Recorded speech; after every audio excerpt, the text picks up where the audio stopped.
உலக மக்கள் எல்லோருக்கும் வணக்கம். இது உங்கள் அம்பிகை ஜோதிடம். நான் உங்கள் ஜி கோபால் பேசுகிறேன். தொடர்ந்து என்னுடைய சேனலுக்கு நீங்கள் கொடுத்து வரக்கூடிய ஆதரவுக்கு என்னுடைய கோடான கோடி நன்றிகள். இன்னைக்கு நம்ம சுக்கிர பெயர்ச்சியை பார்க்க போறோம்.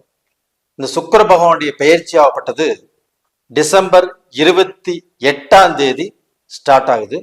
அதனுடைய முடிவாகப்பட்டது 2025 ஜனவரி மாதம் 28 முடிவடைகிறது. அப்போ 30 நாட்கள். அப்ப இந்த சுக்கிர பகவான் ஆகப்பட்டது மகர ராசியிலிருந்து பெயர்ச்சியாகி கும்பராசிக்கு வர்றாரு. அப்ப இந்த கும்பராசிக்கு வரக்கூடிய சுக்கிர பகவான் ரிஷப ராசிக்காரங்களுக்கு எப்படி இருக்க போகிறது, இதை பத்தி தான் இந்த பதிவில் நாம் பார்க்க போறோம். இப்ப சுக்கிர பகவானுடைய பெயர்ச்சி பத்தி நம்ம அடிக்கடி பதிவு போட்டு இருக்கிறோம். நீங்க கூட நினைக்கலாம், என்னடா சுக்கிர பகவானுடைய பெயர்ச்சி பத்தி அடிக்கடி போட்டு இருக்கிறாரு அப்படின்னு. இந்த சுக்கிர பகவான் தான் வாழ்க்கையில் ரொம்ப ரொம்ப முக்கியமான கிரகம். ஒரு ஆணுக்கு திருமண வாழ்க்கையை, ஒரு ஆணுக்கு மனைவியாக வரக்கூடிய பெண்ணை குறிப்பதுதான் இந்த சுக்கிர பகவான். இது ரொம்ப முக்கியம் இல்லைங்களா? ஒரு மனிதனுக்கு நல்ல வாழ்க்கை அமைந்தால் மட்டும்தான் அவர்களுக்கு சந்தோஷம். கோடான கூடி சொத்தோ செல்லுமோ செல்வாக்கோ எவ்வளவு இருந்தாலும் நல்ல மனைவி நல்ல குடும்பம் அமையவில்லை என்றால் அந்த சொத்துக்கள் இருந்தும் எந்தவித பிரயோஜனமும் இல்லை. நான் சொல்றது புரியுதுங்களா? அப்போ இந்த சுக்கிர பகவானுடைய அனுகிரகம் ரொம்ப ரொம்ப முக்கியம். அது போக இந்த சுக்கிர பகவான் தான் காசு பணம் செல்வம் செல்வாக்குக்கு காரகன். அப்போ ஒரு மனிதனுக்கு நல்ல குடும்பமும் அவசியம், அது போக ஒரு வசதி வாய்ப்பும் அவசியம் இல்லவா? அந்த வசதி வாய்ப்பை கொடுக்கக்கூடிய கிரகமே இந்த சுக்கிர பகவான் தான். ஒரு ஆணுடைய ஜாதகத்துல பெண்ணை குறிக்கக்கூடிய கிரகம் சுக்கிர பகவான். அப்போ ஆணுக்கு வரப்போகிற வாழ்க்கை துணையை காட்டக்கூடிய கிரகமே சுக்கிர பகவான் தான். அதனாலதான் இந்த சுக்கிர பகவானை பத்தி நம்ம அடிக்கடி உங்களுக்கு பதிவுகள் போட்டுருக்கிறோம். இந்த சுக்கிர பகவான் ஜாதகத்துல எங்கே இருக்கக்கூடாது அப்படிங்கிறத நீங்க தெரிஞ்சுக்கோங்க.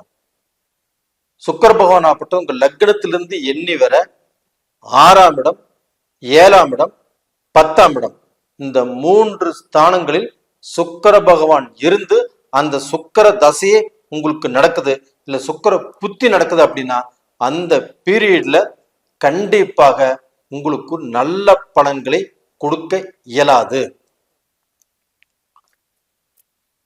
அப்ப டோட்டலா பாத்தீங்கன்னா இந்த சுக்கிர பகவான் எங்க இருந்தால் நல்லது எங்க இருக்கக்கூடாது அப்படிங்கறத நான் உங்களுக்கு சொல்லியிருக்கிறேன்.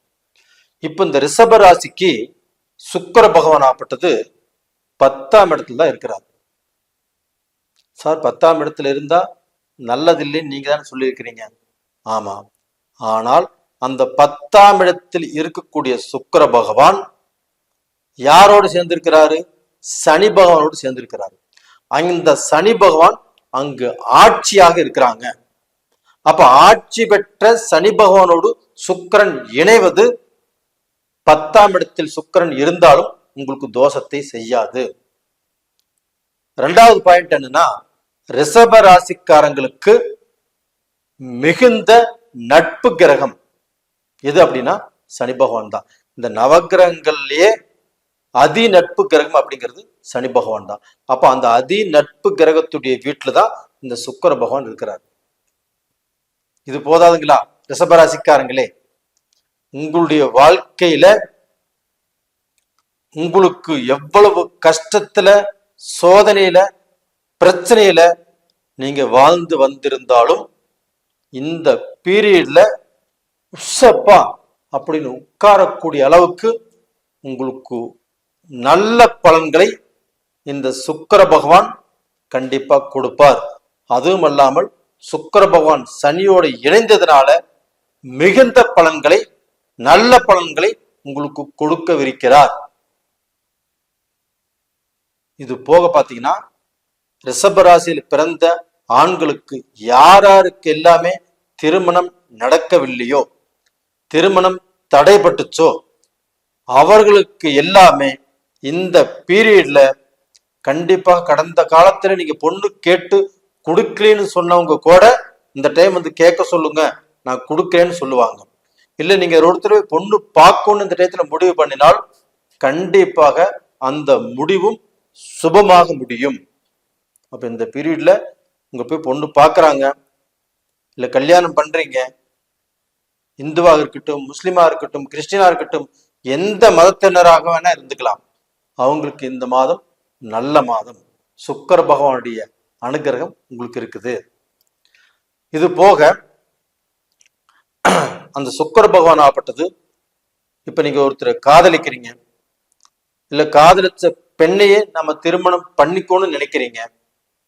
அப்போ அந்த பெண்ணுடைய வாழ்க்கையில கண்டிப்பாக அந்த பெண்ணுகோட திருமணம் பண்ணி அந்த பெண்ணுகோட வாழ்க்கையும் நல்ல முறையில செய்து அந்த திருமண வாழ்க்கையும் அடுத்தவர்கள் பார்த்து பெருமைப்படக்கூடிய அளவுக்கு, பொறாமைப்படக்கூடிய அளவுக்கு நீங்க வாழக்கூடிய வாய்ப்பு நல்லா இருக்குது, நல்லா இருக்கும். அப்ப டோட்டலா பாத்தீங்கன்னா இந்த காலகட்டத்துல திருமண வாழ்க்கை அப்படிங்கிறது நல்லா இருக்கும். காதலிச்சவங்களுக்கு நல்ல பொண்ணு கிடைக்கும்.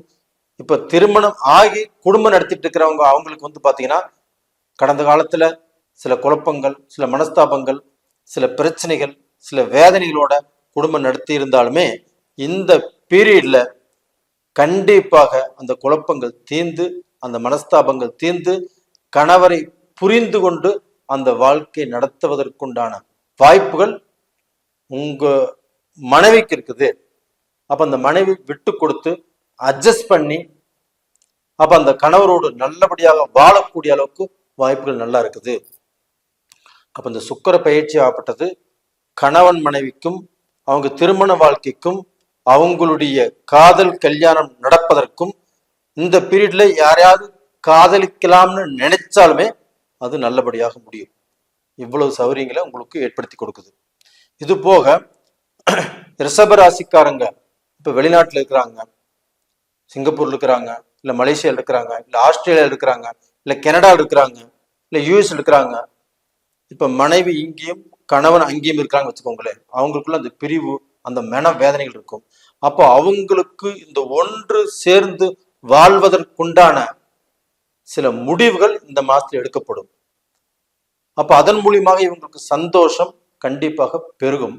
அப்போ அந்த வெளிநாட்டுல உள்ளவங்க தொழில் ரீதியாக கொஞ்சம் பாதிக்கப்பட்டிருக்கிறாங்க, இல்ல வேலை செய்யக்கூடிய இடத்துல பாதிக்கப்பட்டிருக்கிறாங்க. இந்த பாதிப்பு எல்லாமே தீர்ந்து கொஞ்சம் நல்லா இருப்பாங்களான்னா 100% கொஞ்சம் இல்லை, நிறையவே நல்லா இருப்பாங்க. அப்ப இந்த பீரியட்ல அவங்க நல்லா சம்பாதிக்க முடியும். இதுல இருந்து சம்பாரிச்சு கடனை கட்டியும் அவங்க வாழ்க்கையில நல்ல அந்தஸ்துக்கு வரக்கூடிய வாய்ப்புகள் நிறைய இருக்குது. இப்ப ரிஷபராசிக்காரங்களை பொறுத்த வரைக்கும் இந்த சுக்கிர பகவானுடைய பெயர்ச்சி அவர்களுக்கு நல்ல ஸ்தானத்துல, சுக்கிர பகவான் அந்த சனியோடு சேர்ந்திருந்து அந்த சுக்கிர பகவானும் சுபகிரகமாக இருந்து அந்த சுபகிரகமாகப்பட்ட சனியுடைய வீட்டில் இருக்கிறதுனால கண்டிப்பாக இந்த சுக்கிர பகவானுடைய பெயர்ச்சி உங்களுக்கு நல்லது தான் கொடுக்கும். புத்திர பாக்கியம் இல்லாதவங்களுக்கு புத்திர பாக்கியம் கொடுக்கும். தொழில் பாதிப்படைஞ்சவங்களுக்கு அந்த தொழிலை நல்லா உருவாக்கி கொடுக்கும். வேலை கிடைக்கல, வேலை போயிருச்சு, வேலை எதிர்பார்த்துட்டு இருக்கிற அப்படின்னு நினைக்கிறவங்களுக்கு இந்த பீரியட்ல கண்டிப்பாக அந்த வேலை வாய்ப்புகள் கிடைக்கும். நிச்சயமாக நீங்க நம்பலாம், எதிர்பார்க்கலாம், கண்டிப்பாக உங்களுக்கு நடக்கும். நேயர்களே, இந்த பதிவு பிடிச்சிருக்குன்னு நினைக்கிறேன். பிடிச்சிருந்தா லைக் பண்ணுங்க. அதே சமயத்துல நீங்கள் வணங்க வேண்டிய தெய்வம் எதுனா அம்பாளுடைய வழிபாடு, அம்பாளுடைய தரிசனம் உங்களுக்கு வந்து பாத்தீங்கன்னா ஒரு மோட்சத்தை கொடுக்கும். அப்ப அந்த அம்பாளுக்கு வெள்ளிக்கிழமை நாள்லயோ செவ்வாய்க்கிழமை நாள்லயோ 7 விளக்கு போட்டு கும்பிட்டு வாங்க. கண்டிப்பாக உங்களுடைய குறை கண்டிப்பாக தீரும். இதை மட்டும் ஃபாலோ பண்ணுங்க. நீங்க என்கிட்ட ஜாதகம் பார்க்கணும்னு நினைச்சீங்கன்னா கீழே 2 நம்பர் கொடுத்துருக்குறோம், கான்டாக்ட் பண்ணுங்க. உங்களிடமிருந்து விடைபெறுவது உங்களின் ஜி கோபால். நன்றி, வணக்கம்.